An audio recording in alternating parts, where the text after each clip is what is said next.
To access Google Drive, you can just go to your main Google page, and then over here on the side, you should have this waffle. If you click that, you can access all of your different Google apps.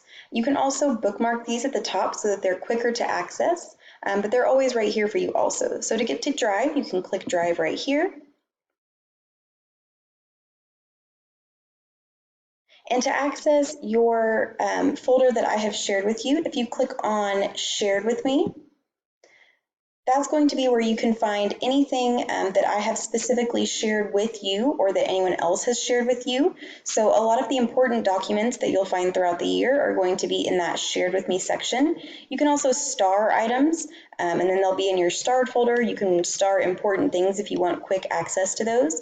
So make sure that you find that folder that I've shared with you so that you know where to access important documents throughout the year and where to upload any documents that you need to share with me. If you have any offline assignments in workbooks or for ACT prep, if you're doing work study and you need to upload any kind of proof of work study that you've done, those will go in that folder as well. So make sure that you know how to find this.